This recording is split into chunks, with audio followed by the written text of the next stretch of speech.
Good morning बच्चों। Tally की आज हमारी 5th क्लास है। अभी तक हमने टैली में क्या क्या पढ़ लिया बच्चों? अभी तक हमने पढ़ा टैली में कंपनी क्रिएशन और अकाउंटिंग वाउचर्स। ठीक है, यानी अभी तक हमने 2 बातें पढ़ ली। अब हम बात करेंगे इन्वेंट्री की। तो चलिए इन्वेंट्री की बात करते हैं। इन्वेंट्री में जो हमारे मास्टर्स हैं, अकाउंट मास्टर लास्ट क्लास में पढ़ा, अब हम पढ़ रहे हैं inventory voucher. Inventory master, voucher नहीं मास्टर, इन्वेंट्री मास्टर्स। देखिए इन्वेंट्री मास्टर्स में टैली के अंदर यूजुअली 5 आइटम्स हैं, 5 चीजें हैं। सबसे पहले हम पढ़ते हैं कि how to create stock group. Stock group जैसे अकाउंट वाउचर मास्टर में क्या था, हम अकाउंटिंग ग्रुप्स की बात करते थे, यहां पर स्टॉक ग्रुप्स। उसके बाद stock category, stock items, stock unit. और अगर हमारे एक से ज्यादा जगह गोडाउन है तो उसके लिए एक और ऑप्शन है गोडाउन। जब हम एक गोडाउन से दूसरे गोडाउन में ट्रांसफर करेंगे उसके लिए ऑप्शन। अब बीकॉम में हमें क्या क्या नहीं पढ़ना? बीकॉम में हमें ग्रुप पढ़ना है, कैटेगरी नहीं पढ़नी, आइटम पढ़नी है और यूनिट पढ़नी है, गोडाउन का नहीं पढ़ेंगे। ठीक है। अच्छा यहाँ पर एक बात और है, जैसे जब हम अकाउंट्स मास्टर में गए तो हमारे पास अकाउंट्स मास्टर्स में हमारे पास रिजर्व्ड ग्रुप्स थे 28, फिर रिजर्व लेजर्स थे 2। तो सवाल ये उठता है कि क्या इन्वेंट्री मास्टर में भी ऐसे कुछ है? तो इन्वेंट्री मास्टर में ऐसा कुछ नहीं है, यानी यहां पर no reserved groups, items, category etcetera. ठीक है, यहां पे कोई रिजर्व नहीं। अच्छा एक बात और है कि जब हम इन्वेंट्री में काम करेंगे तो डेफिनेटली हमने कंपनी ली होगी अकाउंट्स विद इन्वेंट्री, लेकिन जब हम इन्वेंट्री मास्टर्स में ये आइटम्स क्रिएट करेंगे, जैसे हमारे सिलेबस में जो है स्टॉक ग्रुप्स, स्टॉक आइटम्स और स्टॉक यूनिट्स, तो इसकी प्रॉपर सीक्वेंस क्या होनी चाहिए, यानी सीक्वेंस ऑफ क्रिएशन क्या होनी चाहिए? तो सीक्वेंस 2 हो सकती है। Either you start with groups followed by units and then stock items, या फिर पहले यूनिट्स बना ले, उसके बाद ग्रुप्स बनाए और सबसे बाद में इन्वेंट्री आइटम्स। इसका अंदर स्टॉक आइटम्स लीस्ट यूनिट है, सबसे बाद की स्मॉलेस्ट यूनिट है। तो या तो आप ग्रुप से स्टार्ट करें या यूनिट से स्टार्ट करें। जब हम स्टॉक आइटम्स क्रिएट करेंगे तो हमें ये बताना पड़ेगा कि उन स्टॉक आइटम्स की यूनिट क्या है, तो इसलिए यूनिट की क्रिएशन जरूरी है पहले। ठीक है। अब अगर हम स्टॉक यूनिट की बात करें, सपोज हम आज की क्लास में डे 5 में हम पढ़ेंगे यूनिट्स की क्रिएशन के बारे में। ठीक है, तो यानी अब हम बात क्या कर रहे हैं? हम बात ये कर रहे हैं स्टॉक यूनिट्स। तो स्टॉक यूनिट्स में हमें कितनी बातें समझनी चाहिए? स्टॉक यूनिट्स में हमें कितनी बातें समझनी चाहिए? स्टॉक यूनिट्स में बच्चों टोटल मिलाकर 5 बातें हैं। टोटल मिलाकर 5 बातें हैं जो हमें पढ़नी चाहिए। नंबर 1, 2, 3, 4, 5। अब ये 5 बातें क्या हैं उसको देख लेते हैं एक बार। सबसे पहले type of unit. Type of unit क्या है? उसके बाद यूनिट का सिंबल क्या है? यूनिट का फॉर्मल नेम क्या है? यूनिट का फॉर्मल नेम क्या है? यूनिट का यूक्यूसी क्या है?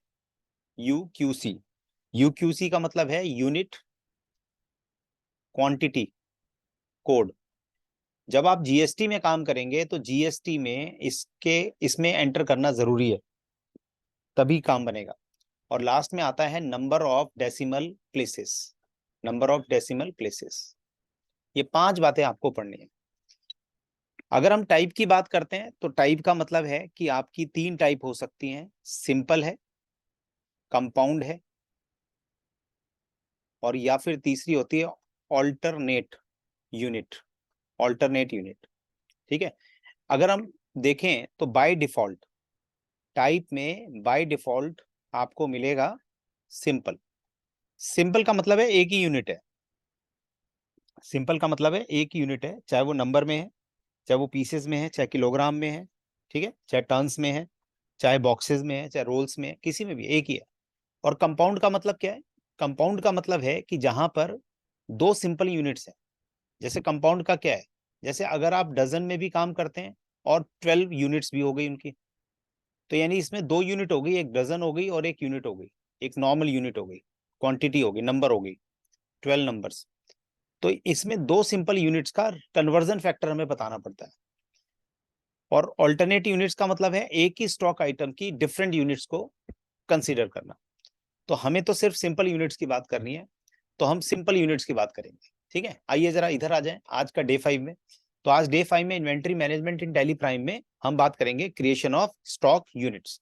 अभी मैंने आपको बता दिया स्टॉक यूनिट्स कितने टाइप की होती हैं। 3 टाइप की स्टॉक यूनिट्स होते हैं। ये थ्योरी के पॉइंट ऑफ व्यू से पूछा जा सकता है कि how many type of units of stock items can be created under inventory masters. तो सिंपल का मतलब है जो हम नॉर्मल एक ही यूनिट लेते हैं, कंपाउंड का मतलब है जिसमें दो सिंपल यूनिट्स लेते हैं, और ऑल्टरनेट का मतलब है जब हम बहुत सारी यूनिट्स को एक साथ एक ही स्टॉक के लिए लेकर चलते हैं। तो चलिए आज का काम हमारा क्या है? How to create simple units. Simple units को क्रिएट करने के लिए बच्चों क्या करना चाहिए? देखो, जब भी हम क्रिएशन की बात करेंगे और सिंगल क्रिएशन की बात करेंगे तो हमें जाना पड़ेगा, we will have to go to gateway of Tally. Gateway of Tally में हमारे पास मास्टर्स हैं। गेटवे ऑफ टैली में हमारे पास मास्टर्स हैं। अब ये जो मास्टर्स हैं अकाउंटिंग के मास्टर्स हैं और इन्वेंट्री। तो जब हम इन्वेंट्री मास्टर्स में जाएंगे तो यहाँ पर फिर से वही हमें आइटम मिलेंगी कि आपको क्रिएट करना है। ठीक है, तो यानी हम क्या करेंगे? गेटवे ऑफ टैली में इन्वेंट्री मास्टर में जाएंगे, क्रिएट को प्रेस करेंगे, उससे हमारा इन्वेंट्री मास्टर्स आ जाएंगे और यूनिट, फिर हम यूनिट क्रिएशन को, यूनिट को प्रेस करेंगे तो यूनिट क्रिएशन स्क्रीन आ जाएगी। ठीक है, अभी हम करके देखेंगे सब कुछ। ये यूनिट क्रिएशन स्क्रीन में क्या क्या होना चाहिए बच्चों? यहाँ पर एक तो टाइप मैंने कहा ना, यहाँ पे बाय डिफॉल्ट, ये क्या है? बाय डिफॉल्ट है। अगर आप इसे चेंज करना चाहें तो बैक स्पेस से इसे चेंज भी कर सकते हैं, लेकिन हम चेंज नहीं करेंगे VCOM में। ठीक है, सिंबल का मतलब क्या है? सिंबल का मतलब है कि जो भी यूनिट आप ले रहे हैं उसका सिंबल क्या है। जैसे अगर मैं आपसे कहता हूँ किलोग्राम्स है तो किलोग्राम सिंबल हो गया। अब फॉर्मल नेम क्या है? फॉर्मल नेम का मतलब पूरा नाम, तो पूरा नाम हो गया किलोग्राम्स। ठीक है, इसकी यूनिट क्वांटिटी कोड ये हम लिस्ट में से देख लेंगे, लिस्ट ऑफ कोड में से देख लेंगे। ठीक है, और number of decimal places. Number of decimal places का मतलब है कि जैसे, अच्छा एक पहले एक एग्जांपल और लेता हूं। अगर मैं आपसे कहता हूं कि हम शर्ट्स में डील करते हैं, अगर हम शर्ट्स में डील करते हैं तो हमारे क्या आइटम होगी? पीसेस। यहां लिखेंगे पीसेस। ठीक है, यूपीसी आ जाएगा। लेकिन डेसिमल कितना होगा? 0 होगा। भाई आधी शर्ट तो ना किसी को दोगे, 1/4 शर्ट तो ना दोगे। ठीक है, लेकिन अगर हम बात करते हैं किलोग्राम्स में, किलोग्राम्स में, जैसे सपोज हम शुगर परचेज करके लाते हैं, तो शुगर हमने परचेज की 100 किलोग्राम, लेकिन हम जब देंगे तो किस में देंगे? 1 kg भी दे सकते हैं, ठीक है, ½ kg भी दे सकते हैं, 1.25 kg भी दे सकते हैं। तो इसका मतलब यहाँ पर हमें स्पेसिफाई करना पड़ेगा कि हमारे नंबर ऑफ डेसिमल प्लेसेस कितने हैं। तो number of decimal places by default 0 है। ठीक है, और ये मैक्सिमम कितने हो सकते हैं? मैक्सिमम 4 हो सकते हैं, मैक्सिमम 4 हो सकते हैं।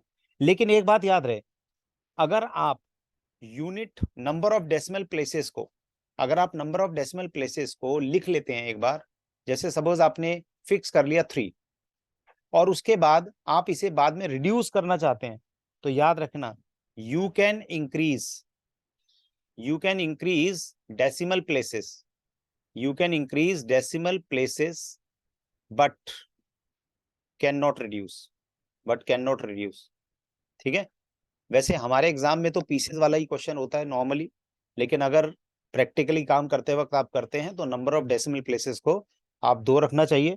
अगर आप 2 से ज्यादा रखेंगे, अगर आप 4 से, आपने यहाँ पर मैक्सिमम 4 सेलेक्ट कर लिया, ठीक है, और वो 4 से ज्यादा है, तो ऑटोमेटिकली वहां पर हमारा जो टैली प्राइम है वो 4 में रिड्यूस कर देगा, नॉर्मल राउंडिंग से इसे रिड्यूस कर देगा। ठीक है, यहां तक समझ में आई बात? एक बात और है, अगर आपने एक यूनिट क्रिएट कर ली, जैसे मैंने यूनिट क्रिएट कर ली पीसेस, और इससे रिलेटेड कोई वाउचर स्टॉक आइटम है, कोई परचेज और सेल की वाउचर है, तो हम इसे डिलीट नहीं कर सकते। डिलीट करना तो बहुत लॉन्ग प्रोसीजर होगा। ठीक है, तो इसका मतलब हमें स्टॉक यूनिट क्रिएट करते वक्त ध्यान रखना चाहिए, स्टॉक यूनिट किससे पहले क्रिएट करनी चाहिए? स्टॉक आइटम्स को क्रिएट करने से पहले हमें यूनिट्स को क्रिएट करना चाहिए। ठीक है। अच्छा, यहां मैंने देखिए जो बातें बताई हैं वो सब यहां पर है। Enter the symbol of the unit, symbol of the unit, enter the formal name, UQC आ गया, और एंटर द डेसिमल प्लेसेस। अब देखिए जो मैं बात बता रहा था वो यहाँ देखिए एक बार और रिपीट कर रहा हूँ, क्या क्या लिखा हुआ है यहाँ पर। ये कहते हैं मैक्सिमम 4 डेसिमल तक हो सकता है, अगर ये 4 से ज्यादा है तो नॉर्मल राउंडिंग हो जाएगी। After recording transaction unit change नहीं हो सकती, और later on number of unit places decrease नहीं हो सकते, इंक्रीज हो सकते हैं, डिक्रीज नहीं हो सकते। ठीक है। और जब ये सब एंटर कर देंगे तो उसके बाद हमें या तो हम वाई प्रेस करके एक्सेप्ट कर लें, ठीक है, एंटर प्रेस करके एक्सेप्ट कर लें, और या फिर कंट्रोल प्लस ए, कंट्रोल ए से, यानी ए के नीचे 2 लाइनें, अगर सिंगल लाइन होती है तो ऑल्ट से चलता है, और डबल लाइन होती है तो कंट्रोल से चलता है। इस तरह हम क्रिएट कर सकते हैं। ठीक है। आइए जरा इसी बात को प्रैक्टिकली करके देखते हैं। प्रैक्टिकली करके देखते हैं। प्रैक्टिकली हमें क्या करना है बच्चों, हम वही अपने टैली प्राइम में गए,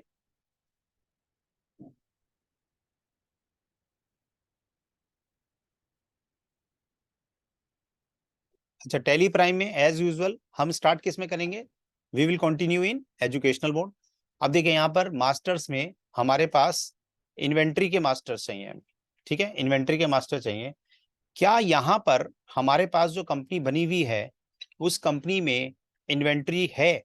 पहले बताएं, क्या यहाँ पर इन्वेंट्री का वाउचर है? हाँ जी। तो हम बात कर रहे थे कि क्या यहाँ पर गेटवे ऑफ टैली में मास्टर्स हैं? तो भाई मास्टर्स तो हैं। इन्वेंट्री मास्टर तो तब आएगा ना जब हम क्रिएट का प्रेस करेंगे। तो हमने क्रिएट पर 2 बार प्रेस किया, अब हमारे पास वाउचर्स आ गए, अकाउंटिंग मास्टर आ गए, इन्वेंट्री मास्टर आ गए। तो इन्वेंट्री मास्टर में देखिए मैं अभी बात क्या कर रहा था आपसे, मैंने आपसे यहाँ पर क्या डिस्कस किया था, मैंने यहाँ थ्योरी में डिस्कस किया था कि जब आप मास्टर्स की बात करेंगे तो उसमें 5 चीजें होंगी, ग्रुप होगा, कैटेगरी होगी, आइटम होगी, यूनिट्स होंगी और गोडाउन है। ठीक है। अब देखिए यहाँ पर क्या क्या है, इन्वेंट्री मास्टर्स में ग्रुप है, कैटेगरी है, आइटम है, यूनिट है और गोडाउन है, यही 5 चीजें। अच्छा एक बात और है, जैसे अगर हम ग्रुप की बात करते हैं तो अकाउंट्स में रिजर्व 28 ग्रुप्स हैं, लेजर में 2 रिजर्व लेजर्स हैं, पीएनएल और कैश। लेकिन इन्वेंट्री का कुछ नहीं है, इन्वेंट्री मास्टर्स में कोई भी रिजर्व ग्रुप नहीं है, कोई बना हुआ नहीं है, आपको ग्रुप पहले बनाना पड़ेगा। ठीक है। तो क्योंकि आज डे 5 में हम पढ़ रहे हैं यूनिट्स की, तो मैंने यूनिट्स पर प्रेस किया, डबल क्लिक किया। अब देखिए बाय डिफॉल्ट यहाँ पर कौन सी यूनिट है, बाय डिफॉल्ट यहाँ पर सिंपल है। अगर मैं चाहूं तो मैंने बैक एरो से ऊपर गया, ठीक है, लेकिन मैं सिंपली यूनिट चाहता हूं तो मैंने सिंपल पे वापस आ गया। अब देखिए यूनिट क्या क्या हो सकते हैं, जैसे पहले हम देखते हैं किलोग्राम्स, तो इसका सिंबल क्या हो गया हमारा, KGS, KGS। अगर हम इसे पूरा लिखना चाहें तो पूरा क्या लिखेंगे, किलोग्राम, किलोग्राम्स। ठीक है। अब ये कहते हैं इसका फॉर्मल नेम क्या है, UGC, UQC क्या है, तो UQC क्या होगा, UQC KGS। तो देखिए KGS कहीं नजर आ रहा है, ये आ गया, तो ये हो गया इसका फॉर्मल नेम। और सपोज हम डेसिमल में नहीं चाहते तो हमने 0 ही पुट किया, और उसके बाद हमने एक्सेप्ट किया, यस एक्सेप्ट कर लिया। एक और यूनिट बना के देखते हैं, सपोज हम बना रहे हैं पीसेस, PCS, ठीक है, इसको पूरा लिखेंगे PIECES, पीसेस।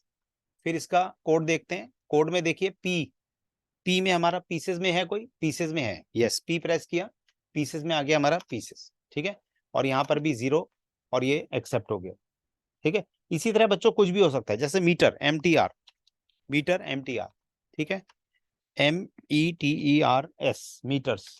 ठीक है। अब इसका देख लेते हैं, मीटर्स में होना चाहिए, M में, तो M में आपका मीटर्स में मिल गया, ठीक है, 0 है।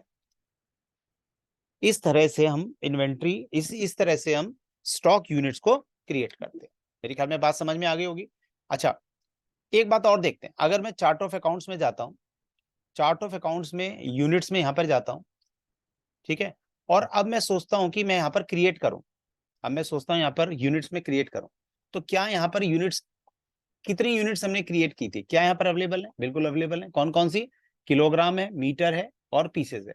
अगर हम और यूनिट्स चाहते हैं क्रिएट करना, ठीक है, तो हम कैसे करेंगे, हम क्रिएट से करेंगे। इसका मतलब ये हुआ कि क्रिएट के थ्रू आप क्रिएट करेंगे, और ऑल्टर अगर हम करते हैं, सपोज ऑल्टर के थ्रू हम यूनिट्स में गए, तो हमें ये पता लग जाता है कि हमने कौन कौन सी यूनिट्स बनाई हुई है। ठीक है, अब जैसे सपोज हम इसमें मीटर्स को हमने सेलेक्ट किया, ठीक है, और मीटर्स को सेलेक्ट करने के बाद मैं इसे डिलीट करना चाहता हूँ, मीटर्स के बाद मैं इसे डिलीट करना चाहता हूँ, तो डिलीट के लिए हम Alt+D हमने प्रेस किया, इसने कंफर्मेशन मांगी, हमने कर दी और ये डिलीट हो गया। ठीक है, तो दो बातें मैंने आज आपको बताई, एक तो स्टॉक यूनिट्स को कैसे क्रिएट करते हैं और दूसरा स्टॉक यूनिट्स को कैसे डिलीट करते हैं। लेकिन डिलीशन मुश्किल हो जाता है, अगर आपने कोई एंट्री कर ली फिर उन वाउचर्स को सबको डिलीट करना पड़ता है। ठीक है, तो यानी आज हमने क्या पढ़ा, फटाफट रिवाइज करते हैं। इन्वेंट्री मास्टर्स में हमने देखा, इन्वेंट्री मास्टर्स में 5 चीजें हैं, जिसमें से 3 हमें पढ़नी है, स्टॉक ग्रुप्स पढ़ना है, स्टॉक आइटम्स पढ़ना है, स्टॉक यूनिट्स पढ़नी है। स्टॉक ग्रुप और स्टॉक आइटम्स एक ही क्लास में पढ़ेंगे, आज हमने सिर्फ स्टॉक यूनिट्स की बात की। 5 चीजें हैं इसके अंदर, पहली टाइप यानी सिंपल है, कंपाउंड है, ऑल्टरनेट है। दूसरा सिंबल, जैसे केजीएस हमने देखा। फॉर्मल नेम, पूरा नाम, kilogram. UQC, unit quantity code, ये जीएसटी के पॉइंट ऑफ व्यू से है। और number of decimal places, number of decimal places. इस तरह से हमने देखा कि हम कैसे इन्वेंट्री में यूनिट्स को क्रिएट करते हैं। Inventory management in tally prime part 1 creation of units हमने कंप्लीट कर लिया। ठीक है, इसको कंप्लीट करने के बाद आप डे 6 की क्लास देख सकते हैं। Till then bye bye.